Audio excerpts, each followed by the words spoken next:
I'm going to talk about the orbit counting theorem, which is also known as Burnside's lemma.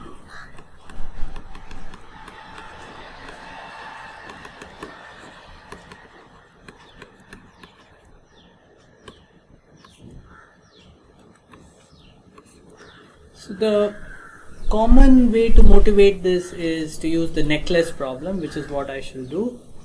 So here's an example of the necklace problem. So I have a necklace with 4 beads. So it looks something like this.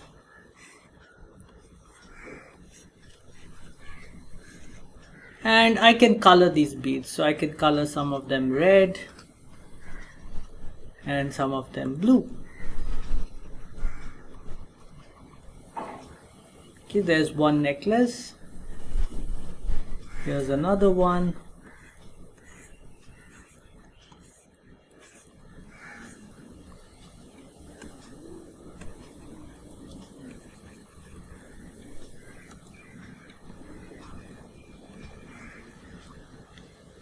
And let me draw a few more.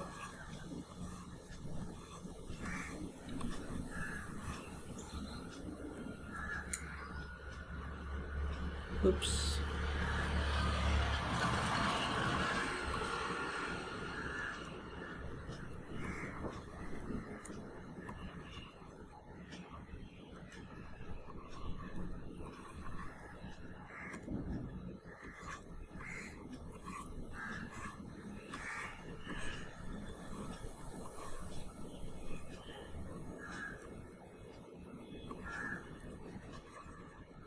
So all these necklaces I'm drawing have 2 blue and 2 red beads. So what I'm allowed to do in this problem is I'm allowed to color the beads. So the question is, how many different necklaces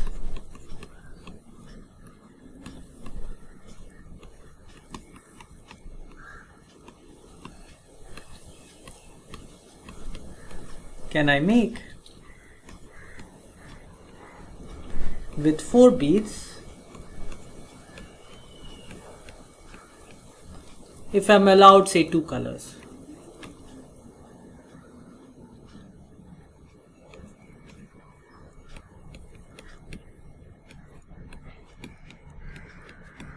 Say red and blue.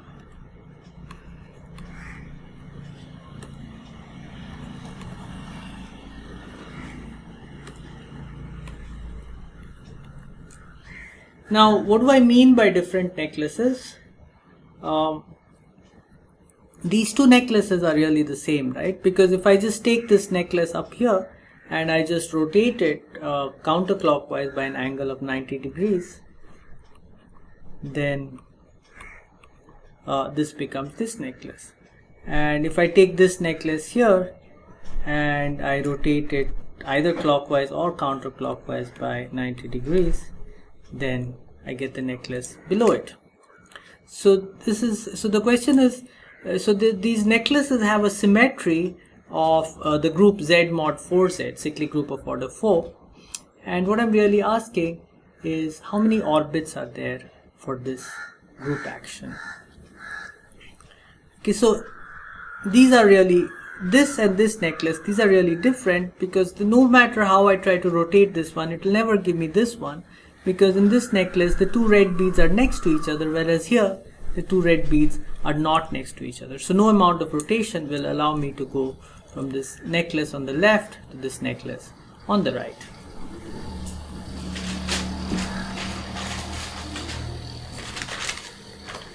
So we can formulate this as a problem in group actions.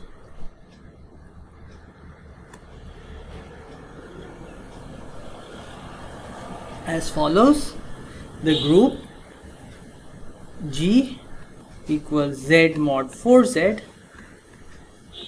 acts on the set X equals all necklaces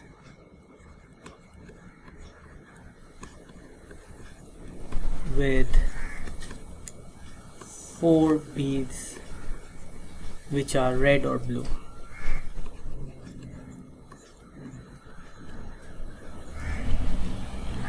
And here when I say necklaces, I really think of these examples on the previous page as distinct necklaces, but now I have a group action, and what I'm asking is compute the number of different necklaces, means how many G orbits are there in X.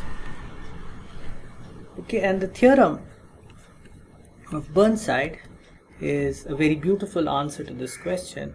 It says that the number of G orbits in X, so this is a completely general theorem. Huh? So now you assume that X is a finite set. Maybe I should write down the hypothesis. X be a finite set, G a finite group, and G acts on X. Then the number of G orbits in X is a sum, an average actually, over G of the number of elements. I'll just introduce this notation, X superscript G, where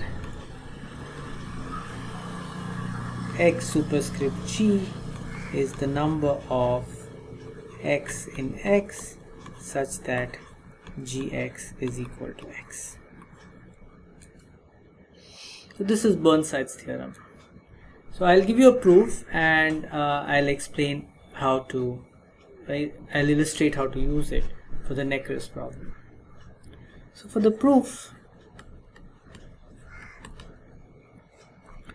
recall, okay, that the size of G is the, so this is, remember, G subscript X is the elements of G such that G dot X is equal to X times the size of the orbit of X. G dot X is the set G dot X where G belongs to G. Okay, we had proved this in one of the earlier lectures. Okay, and I'll be using this later, so I'm just saying recall this. Okay, let's start with the right hand side of the theorem. So we'll start with this sum G in G.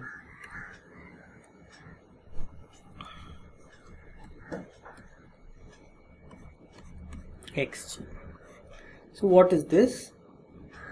Well, I can think of this as the number of pairs G comma X, because the sum over all G, I can think of the sum of pairs G comma X in G cross X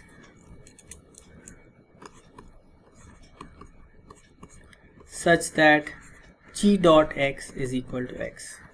Right? If I fix G, then I'm looking at exactly those X such that G dot X is equal to X. But then if I sum over all G, then I'm just looking at all pairs G comma X such that G dot X is equal to X. Okay, so that. Now if I fix X, what do I get? So if I fix X, then the set of G that fix X is just going to be the subgroup G subscript X. So I can write this as sum over X in X and the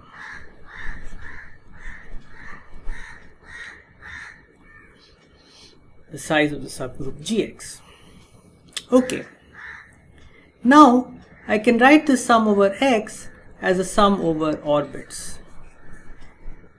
So I'll take all orbits in G mod X, and for all the elements in orbit. Okay, so here maybe first I should use this fact that G subscript X is summation X in X, and G subscript X is the size of G divided by the size of the orbit. Okay, so now I'm summing over the orbits, and then I'm looking at Y in G dot X, and then I'm looking at cardinality of G over the size of the orbit of G dot Y. But since y is in g dot x is equal to g dot y. So I can just write this as g dot x. So although this sum is over elements y in the orbit of x, it doesn't, the thing that I'm summing doesn't really depend on y. So I can just say that this is counting, I can remove this sum and say just multiply by the number of elements in x, and this cancels out, and so I get cardinality of G times sum G dot x belongs to G mod x of 1. Okay, I had actually a mod G here, I took it out, but this is just cardinality of G times the number of orbits. And now if you just divide both sides of this by cardinality of G, you will get exactly Burnside's lemma. Let's look at the orbit counting theorem, which is known as Burnside's lemma. So let's look at this problem applied to necklaces. So what's the group here? So I'm looking at G equals Z mod 4Z and X is all necklaces. Now in this group the elements are, the residue classes 0, 1, 2, 3, and these correspond to rotation by 45 degrees, 90 degrees, by 90 degrees, 180 degrees and 270 degrees respectively, and this is just the identity element. So now what we want to know is, given each element in G,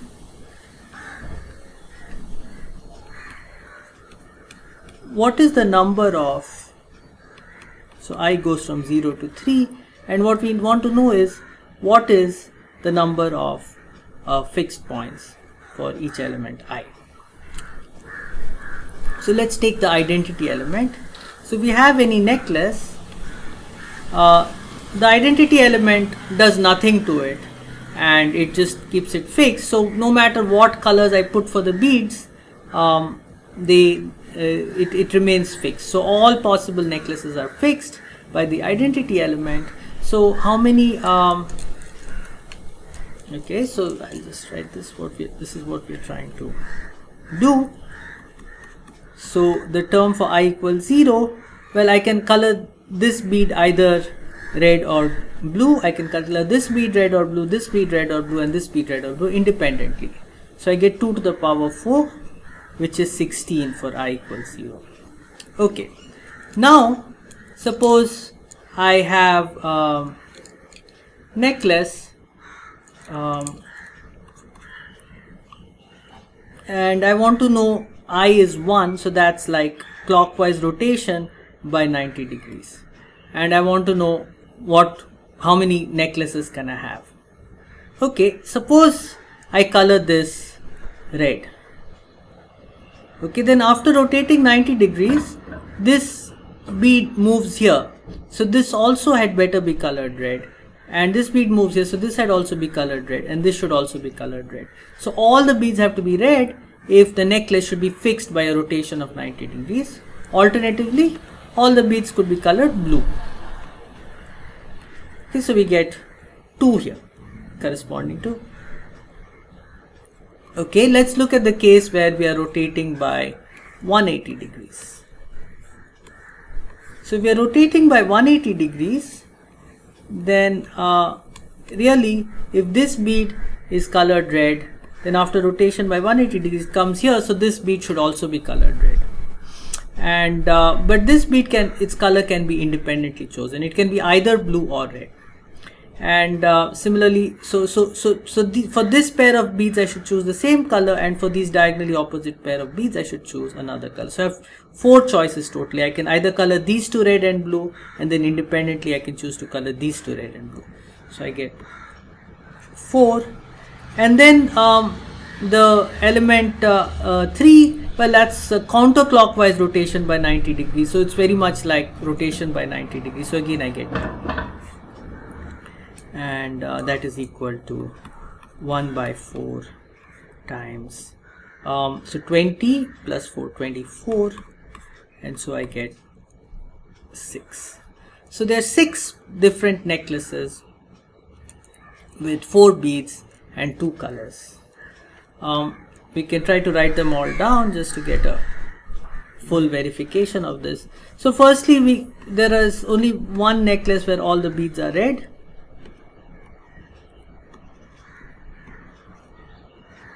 There is only one necklace where all the beads are blue.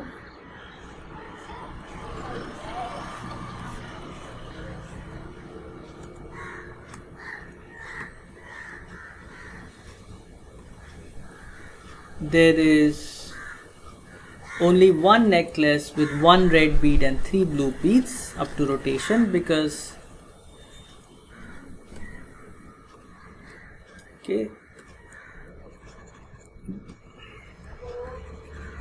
wherever you put the red bead, you can get it from this necklace by rotating it by an appropriate angle. And similarly, there's one necklace where you have 1 blue bead and 3 red beads.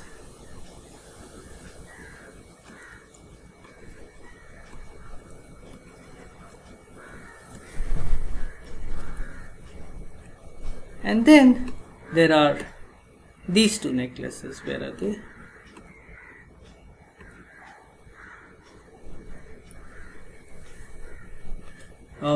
With 2 red and 2 beads, 2 blue beads. So you have where the red beads are next to each other and the blue beads are next to each other, and finally the one where the red beads are opposite each other, blue beads are opposite each other.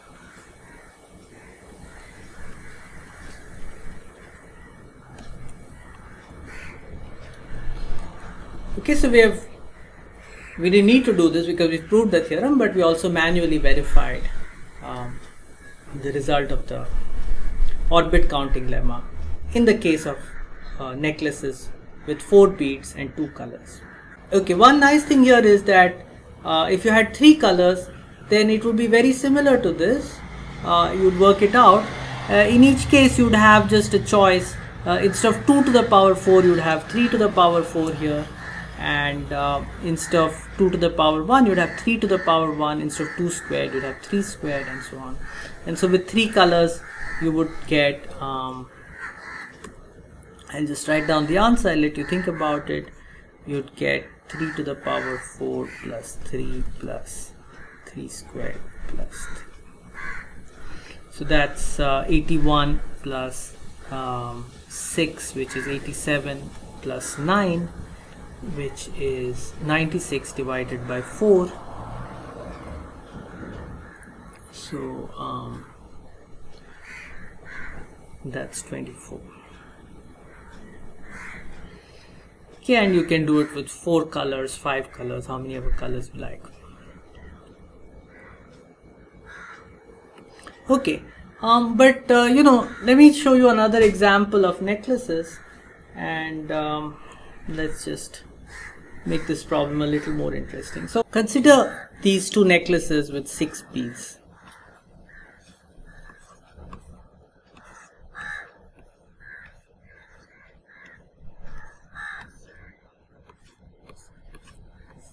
I'll put the colors in. So I'm going to put red and blue beads again. So here I'm going to put red, red, red. Here I'm going to put red, red, red. Here I'm going to put blue, blue, blue, blue, blue. Okay, look at these 2 necklaces. Now in this, if you go clockwise, then after the single red bead in the necklace on the left, you have a single blue bead. Whereas here, after a single red bead, you have 2 blue beads. Okay, so no matter how much rotation, whatever angle you rotate the necklace on the left by, you will never get the necklace on the right. So these two necklaces are not the same. They do not lie in the same orbit of the cyclic group Z mod 6. However, these two are the same necklace really, because if you take this necklace on the left, flip it over and put it down on the table again, you will get the necklace on the right. So these two necklaces are actually mirror images of each other. Right? If you reflect this necklace about the vertical axis, you'll get the other necklace. And so what we are saying is that maybe, you know, the cyclic group of 6 elements is not the right group for the necklace problem. Maybe we should be looking at the dihedral group D6.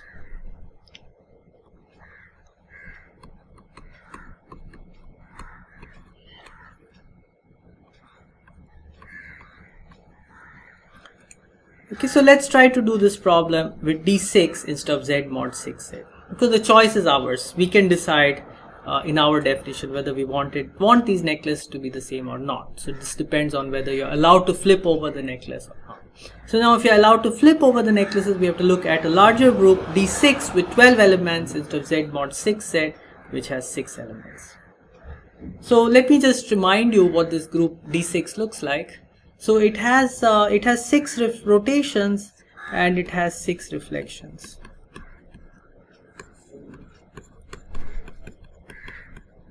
So these rotations are just, you know, there's a rotation by 60 degrees which I'll call R, then you have R, R squared, R cubed, R to the 4, R to the 5, and then you also have the identity element. Okay, and reflections, well, there are actually 6 axes of reflection which I will draw for you.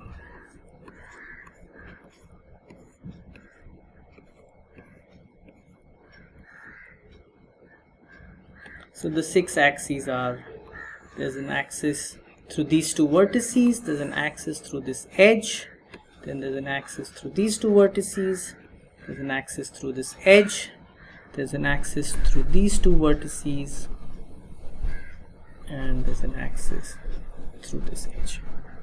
So these are, I can number them for you. These are actually 6 different axes. 1, 2, 3, 4, 5, 6, and this is the same axis as 1. So this is 1 again.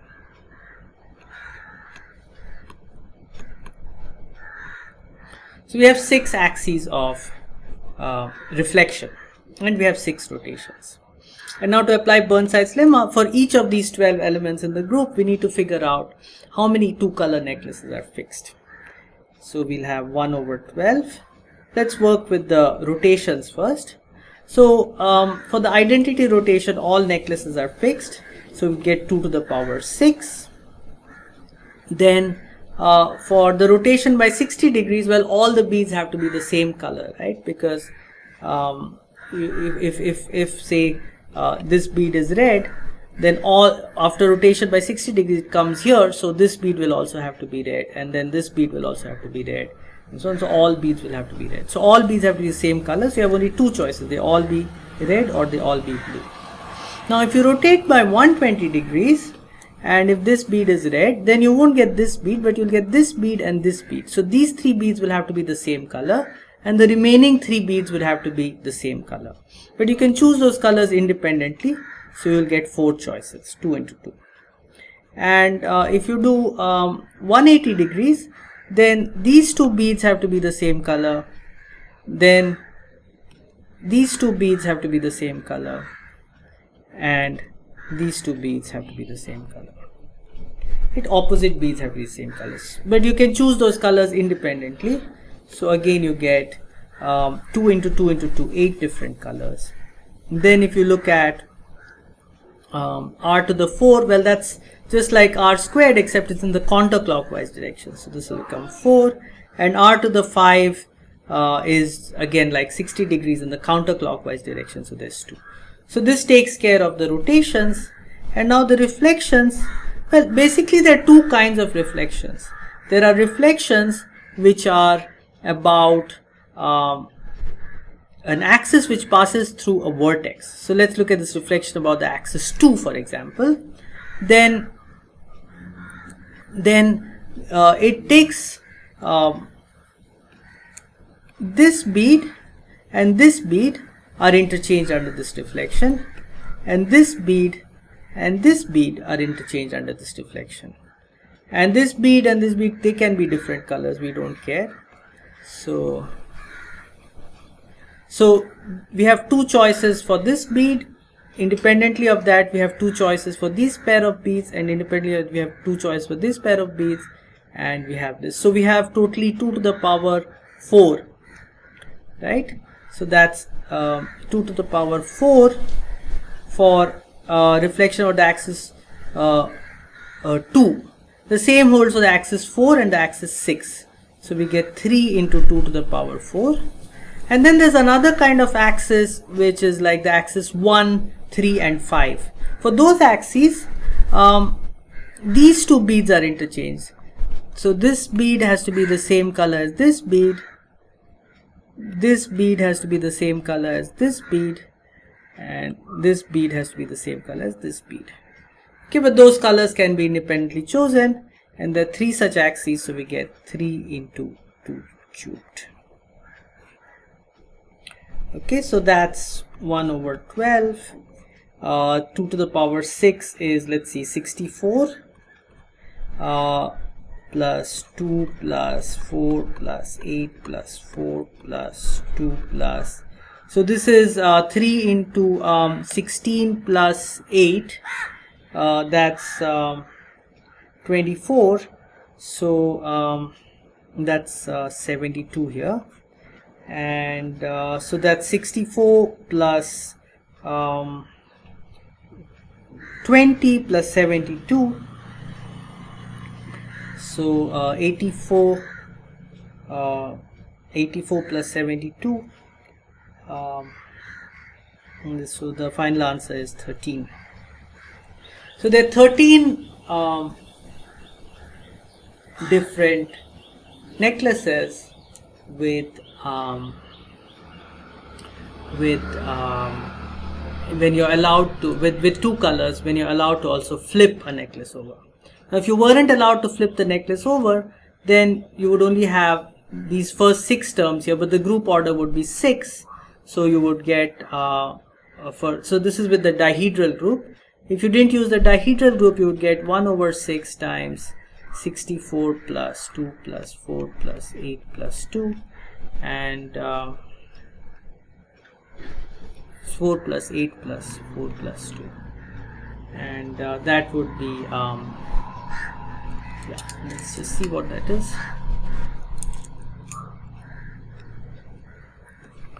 With Z mod 6Z, you would get 1 over 6 times, so basically the first 6 terms here, 2 to the power 6 plus 2 plus 4 plus 8 plus 4 plus 2. So that's 20 plus 64, which is 84 by 6, which is 14. So not much of a difference here, 13 and 14. Okay, so I think what this is trying to say is that the example that we have here is the only example of 2 necklaces which are equivalent under the dihedral group but not equivalent under the cyclic group.